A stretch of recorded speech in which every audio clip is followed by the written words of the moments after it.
Merry Christmas. All the other masses were like half your size and way louder. I think you can do a little bit better. Merry Christmas. Happy Epiphany. Happy Baptism of the Lord. Thought you might struggle with the last one, but you got it. We can kind of describe that both Christmas and Easter as similar in their layout, but I think in reality they're actually quite different. So if we think of Easter, kind of the biggest days of Easter, obviously counting the whole 8 days of Easter, but actually the couple days right beforehand that aren't even a part of Easter, it's its own liturgical season called the Triduum.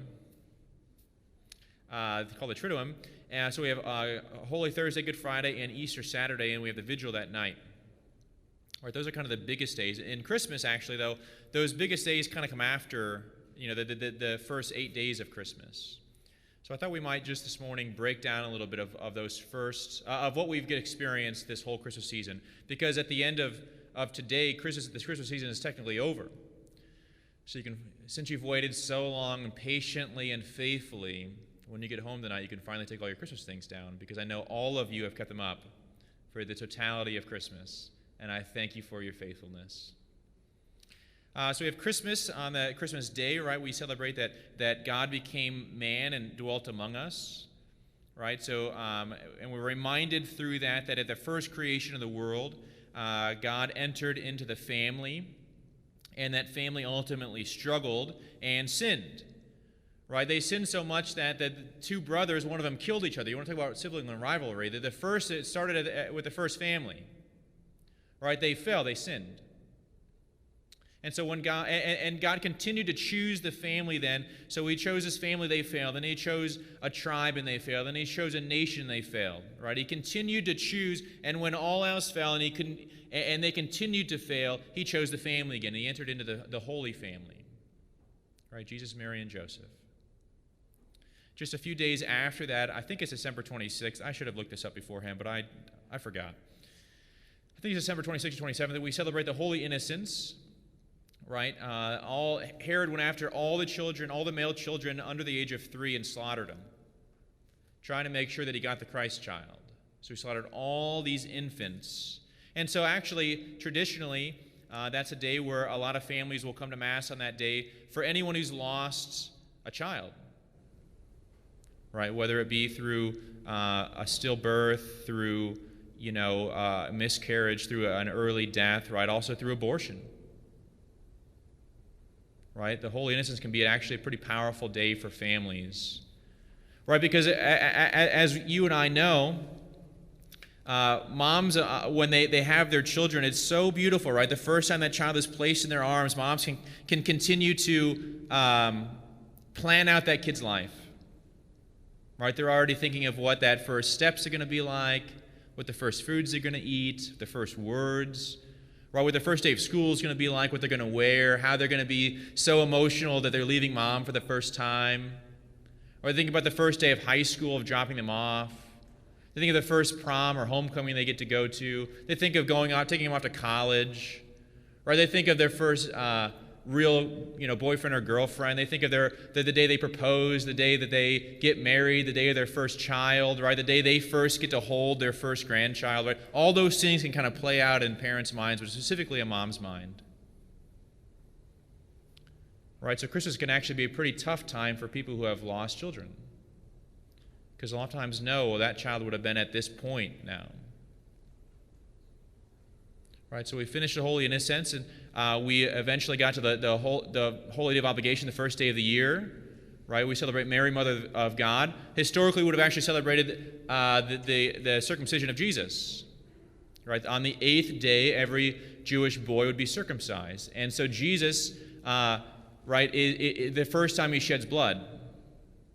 Right, so on the day of Jesus' birth, on the day of any baby's birth, a mom thinks all these things out. And then they finally get baptized, right? And their journey in the Christian faith begins, right? For the Jewish boy, that was at the circumcision. But for Jesus, it was the first time he was reminded of the death he was going to endure. Right? Every one of us is born with a purpose. God has some purpose in mind for us. Jesus was born with a purpose too. And that was to die for you and I. So on Jesus' circumcision, it's the first of his time of shedding blood for you and I. It might change the way we celebrate New Year's Eve. I thought about also in the beginning when I did the Merry Christmas and all that, saying Happy Circumcision of the Lord, but I figured you'd be like, wait, what? Right, so on the 8th day. So then we jump to the baptism of the Lord, which we celebrate today. I finally looked. All the other masses I kept forgetting to look. I finally looked. Our baptistry is not this case, but if you look at a lot of older baptistries, they'll actually be 8-sided. Right, for the same reason that the Jewish boy is circumcised on the 8th day. Right, so if we think of the number 7, always in the scriptures, the numbers have some deep meaning to them. Number 7 is a perfect number, and 8 is one day past 7, so it's an infinite number. It's one thing more than perfect, infinite. So today on the baptism of the Lord, we could also celebrate our baptism, right? The day that either we or someone on our behalf accepted infinity for us. We also celebrated Epiphany in there when the 3 wise men came to Jesus with gifts, right? And it changed them. They got there and they realized who they were before, and they changed themselves physically. They lay down prostrate before the Lord. And they're so changed that when they're on their way back, they actually go back differently, right? They know why Herod wants these wise men to find where the baby Jesus is, so he can kill him. Right, the 3 wise men, it doesn't tell us what happens to them afterwards. It's possible that because they went back and didn't tell Herod where they found the Christ child, it's possible they died. Right? They came and profoundly encountered Jesus Christ as a baby, and it changed them so much they might have died for it. So that's what we celebrate this whole last several days. Pretty powerful days. One word that we just as generally when it comes to us, the one word we hate is change. Right? If I say to you, you need to change this about your life, you're like, how dare you, Father? If I were to say, and I am not revealing anything with this, okay, so please do not get angry. If I were to say we're going to change Mass times, again, I'm not revealing anything. No Mass times are changing. But if I were to say that, people would freak out. They'd be like turning cars over in the parking lot and starting fires and protesting out front. But if I say that you need to change, you're like, no. If I say that, but here's a secret, a pre-secret. If I use the word adjust, we're going to adjust the Mass times. Okay, I'm cool with adjusting. I think you should adjust this about your life. Okay, I don't really like that, but okay. But if I say you need to change, we don't like that.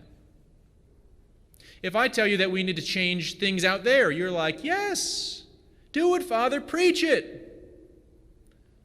I say, you need to change, and you're like, I'm leaving. Right? We hate change. We like the idea of change for everybody else, but we struggle with change ourselves. Right? So if I properly prepared all of Advent season long, and I get to Christmas right, things should be different in my life. Things should have changed in my life. But unfortunately, unlike the wise men, sometimes we leave the Christ child, we leave the Christmas season the same or worse than when we began. So we look at the baptism of the Lord today. Right? I'm made for infinity. I'm made for a purpose, and that's to spend eternity with God. But am I? Truly, am I? I think we can look just generally at the world to say, yeah, change needs to happen all throughout the world, right? We think politically, right? Things need to change politically. Things are crazy right now. If we think economically, right? Things need to change economically, both in our individual spending, in our county spending, in our state spending, in our world spending. We think of education. I think it's fair to say that education needs to change. I don't know if you know this, but right now we rank 14th overall in the world for education. We live in the greatest country on earth, and we rank 14th. You know who ranks second? Australia. You know what Australia was founded as? A prisoner colony. Right? Prisoners were willing to see what they were and not settle. Prisoners were willing to say, we need to change things in our life so we can live for something more than just petty crimes. And now they're second in education. So again, I think that we can recognize that change needs to happen, and I think in the quietness and in a totally sober way, we can look at ourselves and finally say, okay, maybe I need some change too.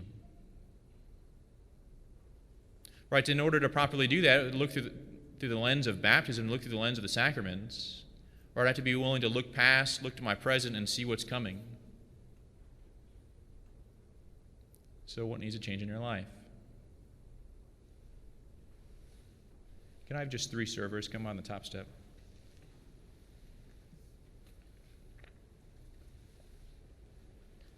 Of course, the seminarian didn't get up. All right, top step. Oh, is everyone else up? Oh, shucks.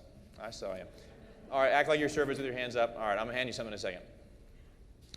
So when we think of, I was really struck by some phrases as we ended the year of 2020 that I couldn't help but just ponder more on. So if I want to truly be able to see where I stand and what's going on in my life, I have to first be able to see hindsight. So we use the phrase, hindsight is 2020. Right, hindsight at 2020 is to be able to look past all the things that have gone on and see it in a clear lens. Right, so now that we've finished with it, what most people are proclaiming as the worst year of their life, 2020, right, we can look back and see how things were before the pandemic. 1 year ago today, did you know, 1 year ago today, you probably didn't have a mask on. My guess is probably all of you did not have a mask on. 1 year ago today, it didn't matter if you were 6 feet apart from someone or not.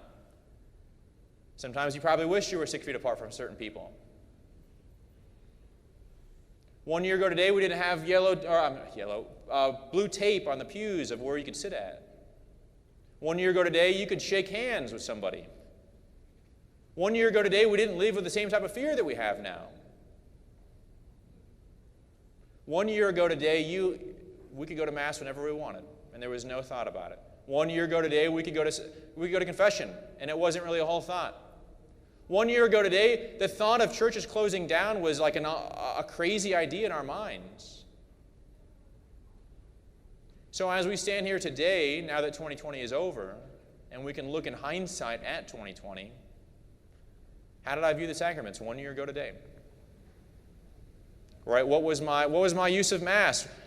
Did I kind of passively go through Mass, not really realizing it could be taken away? Right? Had it been quite a while since my last confession? Because again, I can go whenever I want. Did I not utilize all the awesome stuff that the church provides? Right? Perpetual adoration, parish events. How did I view the sacraments? How did I view my life, 2020? I've heard from people here, but also at my last assignment. I was not here, obviously, when the pandemic started, but I know that there are people that felt abandoned by the church. I know there are people that felt abandoned by their priests and bishops. I look back, in all honesty, I look back at 2020 as the pandemic was beginning, and I have some shame that I wasn't more creative in trying to bring the sacraments to people, that I wasn't more creative in being bold and making sure people got to be before the Lord. And I regret that. How do you look back 1 year ago today, and where did you stand? We also look at eyesight as 2020. When I was in my first assignments, there was a big eye center there, and so I was able to get laser eye surgery. So I literally can shoot lasers out of my eyes. It's crazy. So when we think of eyesight as 2020, is perfect vision. So one of the things I can do with perfect vision is I can see things clearly. Before I got lasers put in my eyes, I wouldn't have been able to read the gospel without glasses on. That's how bad my eyes were. The thought of seeing the stained glass window back there, totally out of the picture. I had that bad eyes. but now I can see things perfectly. And so one of the things I have to see perfectly is I have to look at myself. Where am I right now? Where are you right now? This is one of the awesome parts. You don't have to be a Mass right now. I hate to reveal this to you. You don't have to be a Mass right now. You're not obliged. The bishops have taken that off the table, I think to the detriment of the overall church, but the bishops have taken that off the table, for right now at least. Whether they'll be able to put it back and it be anything serious, I don't know, but you don't have to be at Mass right now. And yet, you're at Mass right now. And it is awesome. And we know what it was like when we couldn't go to Mass. Maybe that's why you're all the more stingent about going to Mass. But how do I see the sacraments? Now, right now, sitting here, right now, how do I see the sacraments? What is my use of confession? What is my use of going to Mass? Right? How often am I stopping in the Adoration Chapel? How often am I praying the Rosary with my family? How often am I being a leader in my family in prayer? How am I doing right now? And lastly, to look forward. To have foresight of what's to come. You thought I was going to say foresight 2020. Just so you know, 2020 is already gone. I think one of the greatest tragedies and sadnesses in the church, in the Christian life, is we have no vision for what we want to become. I'll ask people, what do you want to become? We just want to be happy. Well, what's that entail? Well, if I can just have enough money, or if I can just make sure that I get all the food that I want, as long as I don't have any pain in my life, then I'll be happy. Right? And we see people that have seemingly everything, all the money and all the food and all the pleasures they could want, both in legal things and illegal things. We oftentimes think of famous people, actors and sports stars, and where oftentimes we hear they end up? The California Rehab Center. Those physical things do not bring happiness. They might bring moments of pleasure, but they do not bring happiness. How do you see your life? What do you want it to become? What do you want your life to look like in 1 hour from now? What do you want your life to look like in 1 week from now? What do you want your life to look like in a month from now? What do you want your life to look like in 6 months from now? What do you want your life to look like in a whole year from now? What do you want your life to look like in 10 years from now? What do you want your life to look like in the final days of your life? Because the only way that we're going to make that happen is if we begin today. You don't know this because I wasn't here when it all happened, but when I was ordained, I was actually 100 pounds heavier than I am now. And I eventually had to say to myself, I don't think I'm living my best life. And I need to change. And so I began trying to eat better and work out more. So I woke up one morning and I said, I'm going to make all the right choices today. And I did my best to make all the right choices. And then the next day I got up and I was like, I got to make all the right choices again today. Then on the third day I got up and I was like, I got to make all the right choices again today. Then on the fourth day I got up and I said, I got to make all the right choices again today. Now this is where it gets really interesting. On the fifth day I got up and I said, I got to make all the right choices again today. And I had to just keep choosing it over and over. All right, what do you want your life to become? Are you living your greatest life right now? And I'm not asking if you're unhappy. Are you living your greatest life right now? Well, what is your greatest life then? And I can preach up a storm about how we need to do that and how that's got to happen in your life, but I can't force you to do it. It's up to you. You have to make the choice. Today and every day, every moment. Are you living your best life? It's time to begin. What do I want my life to look like at the end of my life? Let's begin. Fall in love with Jesus and it will change everything about your entire life. Fall out of love with Jesus, and I pray this happens to none of you. Fall out of love with Jesus and it will change everything about your entire life. Live the life that at your core, in your heart, that you really want to live. Because no one can live it for you. Merry Christmas, and let's begin.